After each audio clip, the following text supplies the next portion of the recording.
Voilà, quand on appelle les gens toujours dans la rue, si je ne suis pas candidat, qu'il y ait le feu, ça s'appelle un chaos indescriptible. Je dis, attendez, il n'y a pas ça. Maintenant, si la loi vient dire que je ne suis pas candidat, je prends acte. Si me convoque aussi devant la justice, te man bëgg naa ma nekk président un jour bu ci yàlla àndee bëgg naa ku ñu convoqué sous ma supervision je suis la première institution du pays nga dem wuy ji mais boo ne man du ma wuy ji et après toog sa kër ne bon sañoo ma jàpp sax te du ma rendre ça va poser un problème grave boo xam ne nit ki moo ko cherché aussi yow dara xew na dem nga def sa bouclier humain à Ziguinchor viens me chercher et xam nañu quelque part c'était de la provocation ñëwal ma chercher mooy il y aurait quand même beaucoup de grabuge.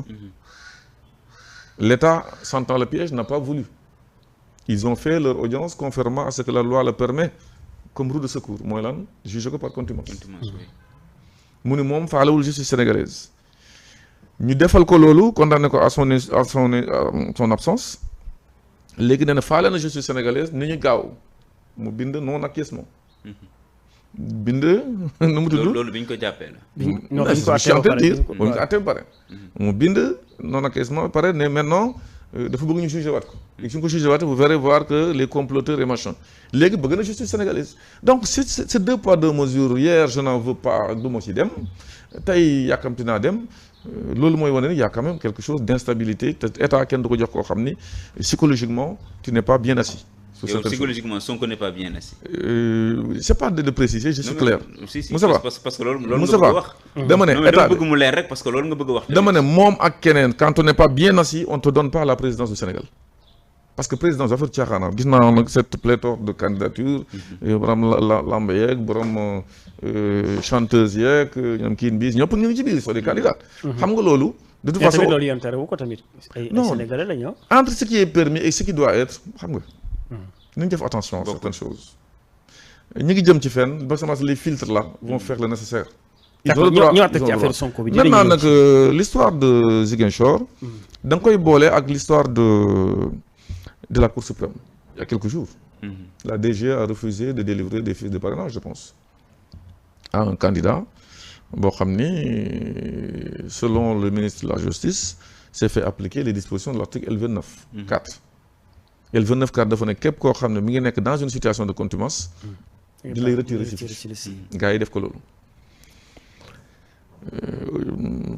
ba pare rejeter ses recours au niveau de la Cour suprême la Cour suprême mu def un recours avec ses avocats à Ziguinchor loolu mooy wane aussi quelque part je salue le courage des magistrats xam nga ñu bëri naan justice amul ci dëkk bi parce que bu ñu pertee ñu ne amul bu ñu gañee ñu ne am na loolu tamit il faut xam nga man j'ai toujours dit j'ai confiance à la justice de ce pays jàppante naa fii fi ma nekkoon dem naa tribunal 2 ou 3 fois dégg nga ma maag Diaz dégg nga ma maag ki ma diffamé woon l'ancien DG si naan dama def lii damaa def lële 200 emplois fictifs dafa daw ñëwul sax dafa ne je suis magistrat mais ba mu koy wax ko en tant que magistrat la justice fonctionne dans ce pays elle fonctionne de façon boiteuse parce qu'il y a des brebis galeuses loolu il faut le dire mais bunoo jël ñëpp def leen dans le même sac. Effectivement.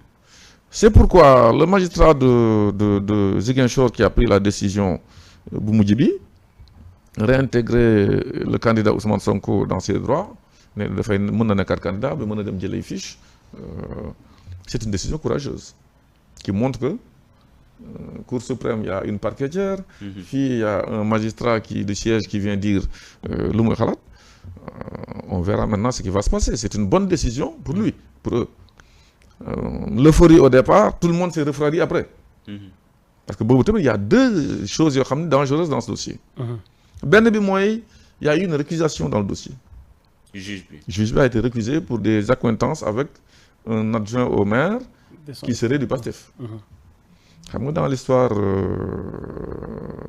Hippolyte Ndeye vous vous souvenez Hippolyte Ndeye oui xam na ni dafa jege dossier bi parce que une sœur à lui il a dit man du ma ko juge bii il y a un conseil municipal qui est du PASTEF qui est dans le dossier et c'est son frère ñoo bokk ndeg bàyyi je pense qu'il aurait dû éviter le dossier juge bi oui droit loolu la wax. mais est-ce que le droit encadré ko. encadré na dégg nañ ci yenn juriste tamit ñu ne foog ngeen am benn lien direct. non pas de wala mu doon sa frère wala ci benn parti. vous savez il faut arrêter de jouer sur des trucs yoo xam ni y a des agrégats. boo jegee un dossier pour des intérêts X ou Y bàyyil dossier bi surtout dafa indi coow là indi na coow. parce que quand il y a récusation la cour d'appel la ñuy saisir pour mu jël décision. dans l'heure parce que dañuy suspendre audience bi. Le magistrat a refusé de suspendre l'audience. Et là c'est quelque chose qui risque de faire tomber la décision. Sur la forme waxuma sur le fond.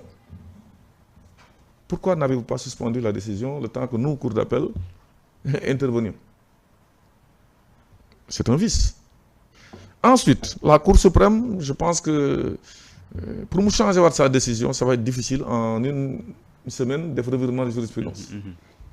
moo tax cette décision de Ziguinchor risque d'être réformée. ak Cour suprême. Je ne suis pas prophète mais parce que Cour suprême lañu jëm. Cour suprême kon Cour suprême naruñ see génn gars dañ ko nar a. ak li nga wax dañ ko nar a casser voilà c'est ce que j'ai dit. dañu nar a casser cette décision bu ñu casser si kii bi la ñuy sukkandiku. ci ñàkk a def mën na nekk loolu mën na nekk aussi le fait tout simplement que ñoom seen jurisprudence bu ñu jëloon y a même pas une semaine ñu appliqué waat ko. mooy bi ñu jëloon fii. y a pas une semaine référé la woon ñaari bokkul. mais référé droit la ñu wax bokkul boobu c'était par rapport fiche de parrainage yi. xam bii ba génne bi ñu ko génnee ci liste yi la. mais mooy oui ñaar yëpp c'est lié hein bu ñu la génnee ci liste yi doo jot feuille. oui c'est lié. xam nga le droit dafa doy waar.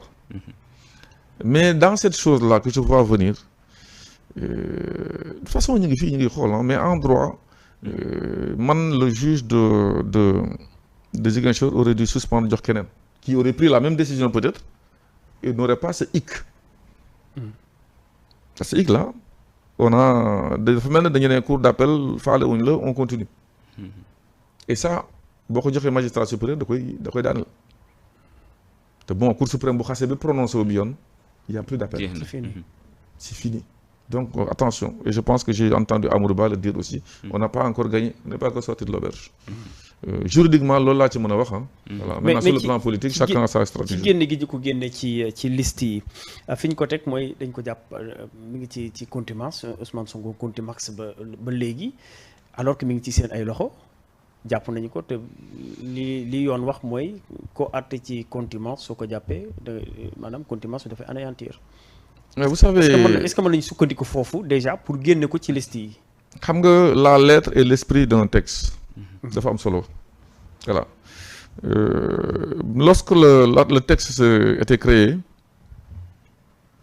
xalaatuñu nu mu tudd encore beneen infraction wala ki def tey benn. assassinat ñu jàpp tëj ko xalaatuñu ñu jàpp ko pour autre cause di ko ne bu ñu la gisaatee pour sax donc pour lu tax ñu jàpp la parce que loolu moo am solo moom la ñu xam à l'instant T moom pour l'instant T affaire boobu ñu ko jàppee affaire boobu ñu ko jugé du moom la ñu ko jàppee parce que dafa ñëw ne man du ma rendre il aurait dû se rendre balaa la da leen di judd mooy affaire téléphone ak xeex ci mbedd meg yooyu avec les RG mais moom moo toog ne man je ne me rends pas te kenn sañu maa jël si loolu boo ko jëlee face à un état et l'état c'est pas uniquement le pouvoir politique la justice les institutions de la République du benn rek boo jëlee ces positions là tu te retrouves dans un imbroglio boo xam ni poussant même l'état aussi à être dans des fautes ñëw encadrer sa kër teewuñ la sans droit ni titre ni texte ni décision judiciaire ni décision administrative du ministre de l'Intérieur nee na bon mënoo génn mënoo def dara.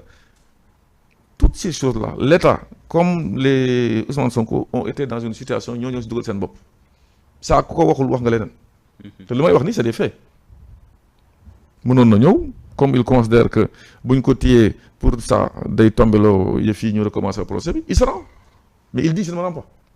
mais texte yi li wax mu ne suñ ko jàppee la moo suñ ko su rendre kese mais suñ ko jàppee tamit. Maintenant ñu ngi ci justice man il m'est arrivé d'aller plaider des dossiers sachant que à 95% dama koy gagner ma ñëw juge bi ne ma non jox keneen raison xam nga doo fa nekk di xatarooy devant le juge day naan moom faites appel.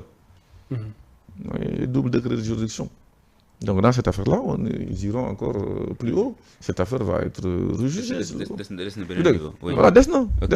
ok maître dama bëggoon ñëwaat ci beneen ponk actualité muy gouvernement bees bu Amadou Ba bi ñu gis si am na changement Sidiki Kaba léegi moom moo nekk ministre de l'Intérieur. Antoine Diome a été tout le temps décrié jàpp ne mooy tere marché ak yu ni mel ñu gis Aïssata Tall Sall juriste moom tamit moom lañ jégg ministre de la justice ñu am tamit Oumar Youm moom tamit moo nekk force des armées ñoom tamit ñëpp ay juristes leen daanaka loolu benn lecture laa ci nga defal ma ko ci bëri nañ trop gouvernement bi juristes yi bëri nañ trop ci gouvernement bi beneen mbir bi changement yi xam ne indi nañ ko wala réaménagement yi xam ne def nañ ko ci gouvernement bi.